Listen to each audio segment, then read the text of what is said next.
Welcome into On Texas Football. I'm Bobby Burton, your host, joined by CJ Vogel, beat writer on Texas Football. Hey, CJ, I appreciate you joining me today. You were at practice earlier today. You then went to the press conference that Steve Sarkisian had post-practice. We're going to talk a little bit about that. We also want to say thank you real quick to our sponsor, each and every Talkin Ball on Monday evening, brought to you by our friend John Donovan over at Longhorn Wealth Management. CJ, let's start it off here, bud. And talk a little bit about what you saw this morning, overriding information / takes you have based on what you saw this morning. Yeah, I guess it really comes from Sarkisian's press conference afterward. And we got a little bit of this taste last year when we heard Sarkisian say around this time that he felt like this is going to be a team that he wanted to build.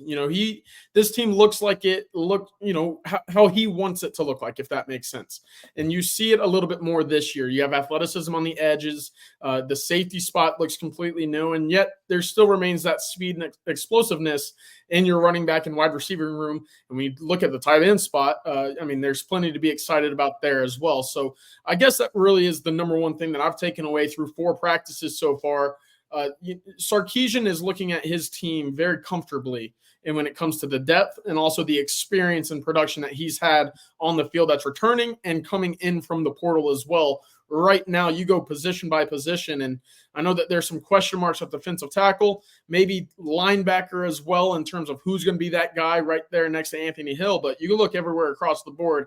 Sarkisian's pretty happy with the way that things are fitting in right now, and it's hard to blame him after a few practices. What did Sark have to say about Manny Muhammad? Y'all reported that he had an injury and got taken off, hamstring injury. What did Sark have to say about that in his presser? He said Muhammad left practice today for precautionary issues. He should be back Wednesday or Friday. Didn't sound like it was too serious, but watching Muhammad in practice this morning, he did not go through a full round of stretching, and immediately after they broke in individual, he departed for the locker room. Yeah, it's clear that they're nursing a hamstring injury. But to your point, he wouldn't be out there in the first place if it was a pulled hamstring.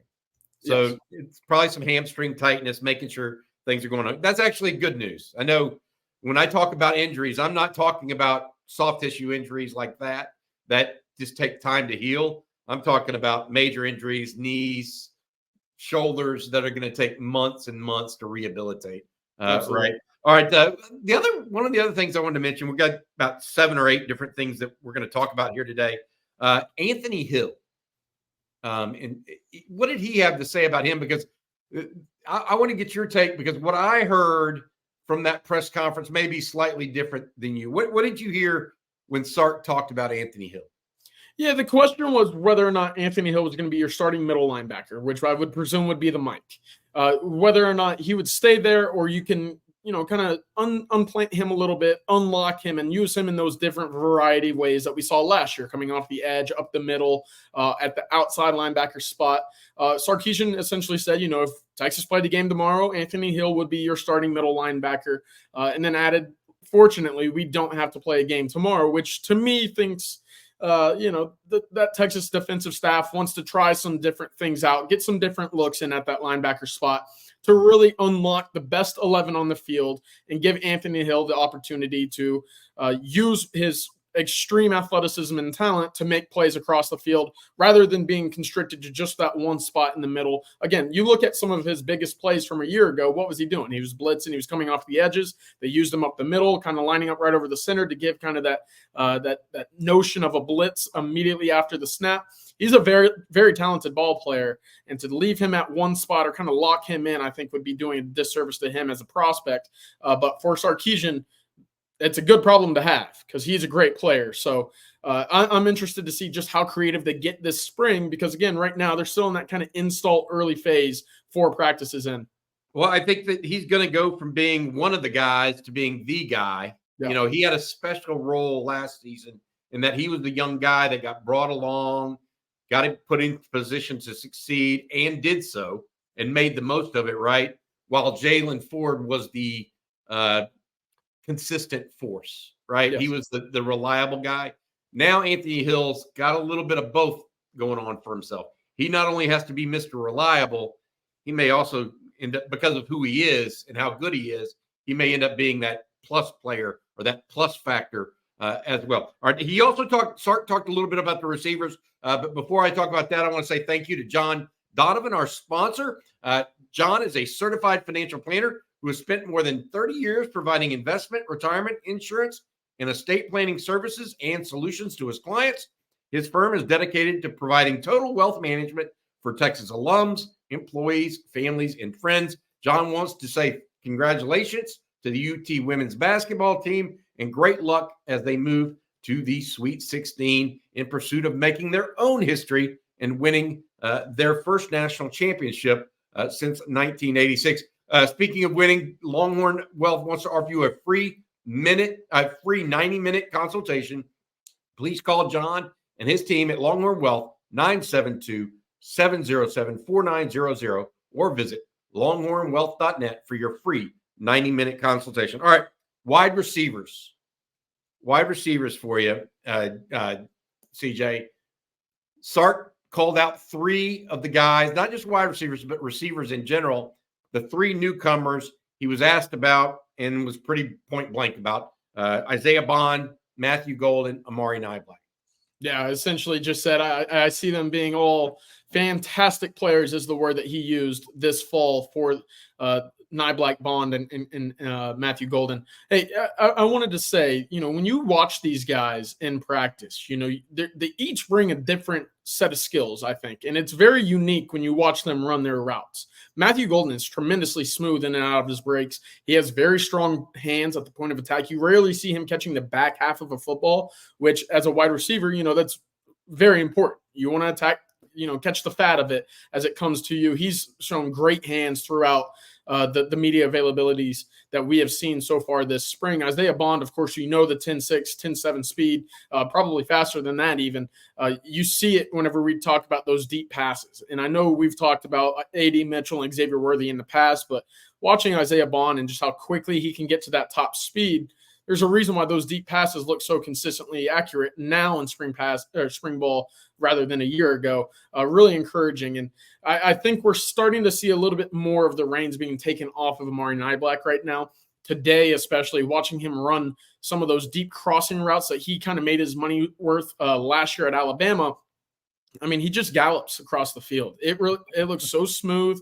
He looks like a deer just kind of prancing across the field.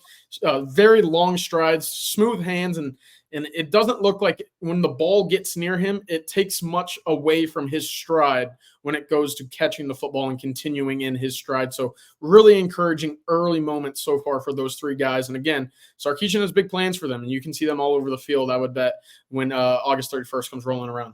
Yeah, we're not going to have to wait that long, and I'll tell you why. We're going to watch them soon again, most definitely on April 20th for the spring game. That spring game at 1 o'clock. I was told to please pass that on to folks planning to be in the area. I also want to say we are going to have a little gathering probably on the Wednesday or Thursday before. We'll have a little happy hour in Austin for everybody. CJ, you and I will be making an appearance there, as well as Jerry Hamilton, everybody else, and then we'll also be there on Saturday as well for everybody. A couple other notes. You and Jerry were both there today and said Jahdae Barron was running third team nickel/star, but there was a reason for that. He's kind of guy that's just trying to slowly get back into it. It's not that he's lost a job, but who was in there instead of him at this point? Yeah, it was Jalen Gilbo taking first-team reps at nickel at that star position. Behind him was Austin Jordan, two guys that are familiar with the position, two guys that have seen time throughout the last 2 years as well. Jalen Gilbo coming back 100% now from his injury last year, getting back into the run of things. We haven't seen a whole lot of Austin Jordan, but he has been on the field at times, especially late in ball games over the last 2 years too. So they've had time on the field. They're familiar with the star position. The two of them have, in a sense, elevated in the absence of Jahdae Barron right now. So there's familiarity. The young guys outside as well, getting a little bit of looks cross-training. But right now, your 1, 2, 3 are going to be Jahdae, Jalen Gilbo, and Austin Jordan. So Barron and Gilbo and Jordan, all three of them are seeing time at corner this spring. It sounds like trying to raise the depth in that cornerback room. I know that was one of the questions you asked Sark, I believe, and he was when you were talking about Manny Muhammad, et cetera, CJ. So that's good stuff. What about the offensive line? Today, you and Jerry noticed that Neto Umeozulu was running first team left guard. Hayden Connor had moved to center, mostly cross training that Kyle Flood is so famous for. We can't say that Neto's unequivocally the first team guard somehow now. It looks like it's just getting through and getting reps, etc. But Sark had specifically good comments about one guy today that I wanted you to talk about. Yeah, Cam Williams. I mean, he really, really talked positively about Cam Williams today, the right tackle out of Duncanville, really now stepping into that starting role, or what we anticipate being his role as the spring progresses. That's where he's been to begin the first 4 practices. He talked about the redistribution of his weight and kind of the reshaping of his body this offseason. You know, when Cam Williams was originally recruited and committed to Texas, the talk was, can he be able to play north of 360 pounds? And while last year we got a first taste of Cam Williams and what he could do on the football field, I thought we could, in agreement, sit back and say he played pretty well. Aside from a few pre-snap penalties, you could look at the game and the tape and say, you know what, this kid belongs on the field at Texas, and the moment wasn't too big for him in his first career start. Now that he's had that time to kind of get an understanding of what it's like to condition for a full game and also go through in an offseason where he's expected to take that next jump, Sarkisian said, yeah, he's come out and he's looked great. I mean, he really changed the way his body formed and shaped this offseason. Looks like a guy that didn't come in right next to 370 pounds. You know, he looks like he can go play down in and down out in the SEC. Yeah, I will say this. You mentioned Sark used the term redistribution. I completely agree. And when Cam Williams came to Austin, it looked like he might be able to play tackle. He really looked like a guard physically. Okay. Mm-hmm. When I saw him a week ago Tuesday, CJ, he looked like a tackle.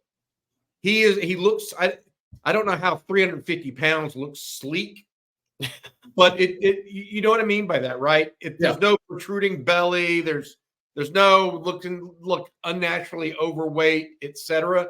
He looks like a tackle. You agree with that?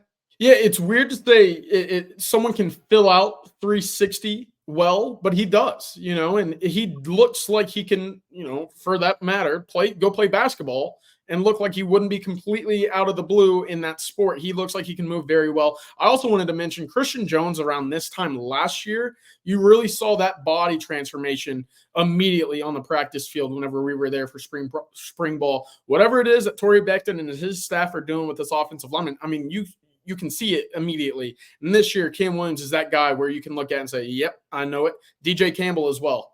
I was going to say DJ Campbell has looked much better and trimmed down a little bit as well. He's also been able to pack pounds. Torrey Beckton's been able to pack pounds on people too. Jake Majors is a great representation of that. So good stuff, CJ, and hats off to Torrey Beckton as well. One other guy that is a fan favorite, in my opinion, and should be, that Sark mentioned today as having good energy. And if you've ever seen him play, you get the feeling, because every time he was in the game, he was hopping around, making a play on special teams, getting in at running back and doing something a little special. That's Trey Weisner. What did Sark have to say about Trey today? Yeah, Sarkisian was asked, which kind of guys have kind of brought that energy, kind of looked really good each 4 practices so far this spring. He mentioned a lot of the defensive linemen. Let me preface it with this. Alfred Collins, Vernon Broughton, Trey Moore, some guys that he really mentioned. Ethan Burke, Barron Sorrell, that front unit he shouted out as well. And then he started talking about Trey Weisner. And, that might not be a surprise for folks who've known Trey for a while. Bobby, you especially have been on the Trey Weisner train for quite a while. And, I mean, for good reason. Because like you said, every time that he's on the field, you see that kind of spark that he brings. It doesn't take much to go back to that Baylor game on the kickoff, see him cement a guy in the turf, get up and start dancing around and celebrating with his teammates. Right now, I think you're really going to see his fingerprint on the game in special teams again. Right now, Texas has him as their starting gunner right outside of Gunnar Holmes as well. The 2 gunners, which were so important a year ago with Keelan Robinson and Keaton Crawford. If you can have that kind of impact again with Trey Weisner, who's been proven to show that he's willing to go the extra mile in special teams, you're going to have a pretty special player. Not to mention, when you watch him receive the football in space in those passing drills, it looks natural to him. and this is a guy at at DeSoto and Waco Connolly back in the day, you saw what kind of athlete he could be. He was a guy that made 20-plus tackles and ran for 200 yards in a playoff game at Connolly and then won a state championship at DeSoto. He does the little things, and he does them very well. I love it because I just think the more more active he is and chance he has to impact the team, the better off the team's going to be overall. And so he's moving in the right direction. You know, it's very interesting to me that Texas has running backs that can do a little something extra. They're not just one-trick ponies, right? And Trey is proving that at this point in time. Last year, we saw Jaden Blue do some stuff on special teams before he moved primarily to the backfield as well. So Texas got a bunch of different guys like that. Maybe we'll see. Hey, and it started with Roschon, Bobby. Yeah. Remember him? It started with Roschon. He set the standard for that room in the special teams unit. Yep, absolutely. All right, I want to say thanks. We got a couple more questions I want to ask you, CJ, not about the press conference, but just general questions on Texas football right now. But before I do that, I want to say thank you to John Donovan. He's a certified financial planner, more than 30 years providing investment, retirement, insurance, and estate planning services and solutions to his clients. His firm is dedicated to providing total wealth management for Texas alums, employees, family, and friends. Longhorn Wealth wants to offer a free 90-minute consultation to all Longhorn faithful to help them improve their chances of ensuring a winning retirement.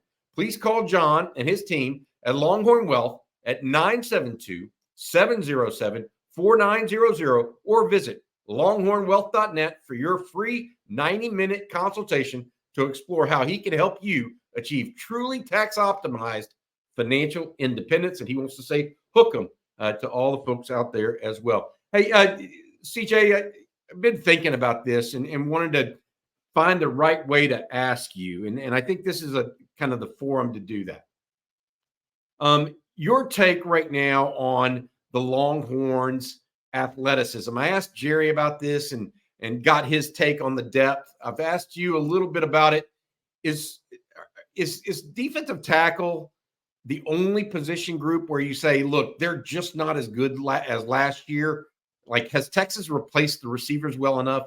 Is the defensive back with the loss of Jaron Thompson, Ryan Watts, Keaton Crawford, has that been replaced? Is defensive tackle really the only spot? I mean, Amari Niblack and tight end, is that up to snuff after losing JT Sanders? Your opinion after seeing these guys a couple times this spring? Yeah, I would say so. I think defensive tackle, despite bringing in Tia Savea and adding Alex January, you're still lacking that guy that you can rely on. I think Alfred Collins is a good piece. And I know we've seen Vernon Broughton in extended snaps a year ago. Are you going to have that depth that you had the last 2 years, really, with two guys each departing for the NFL after each season? Right now, I'm not sure. I can see four guys that I can look at and say, all right, they're going to be in the rotation, but if one goes down, how do you feel about that room? Who amongst that room is going to be that big run stopper in the middle right now? I think you're sitting with a lot of three techniques when you need a guy over the nose. And you wanted that to be Sadir Mitchell, but again, at 370 pounds, what kind of production can you get from him each down consistently? That's the big question for me, because he's not been running with the first or the second team so far. He's not been tested right now in that group against the top tier offensive linemen on this program. So that's the big question right now is, can you find someone to step up in this room, or are you going to have to rely on when that portal opens up April 15th? I think it's a no-brainer. You're going to have to add a piece here, and it's going to have to be a big body right over the nose. Here's my thought on this, and just I think even though you lose Malik Murphy, you got enough guys at quarterback. JT Sanders at tight end, Amari Niblack comes in, Gunnar Helms a year older, Jordan Washington comes aboard. They're okay at tight end. Jonathan Brooks leaves. Well, you know what? You ended last season with Baxter and Blue, and they were okay as replacements. You lose these three wide receivers. That was one of the big ones going in, but then you go out and get three wide receivers from the portal, and you have some guys that are getting older, so those are going to be okay. I just really the secondary, you add Makuba, you have some younger guys coming on. You know, I don't know what to say here other than I feel like that is there were questions. Texas had more than one question mark going into spring. I think that they really have one question mark the rest of spring, but we'll see also how they get together and work together. All right, that's going to do it for today's episode of Talkin Ball. Appreciate you, CJ Vogel. Appreciate John Donovan and LonghornWealth.net. For CJ, I'm Bobby Burton. That's been Talkin Ball. Hook 'em.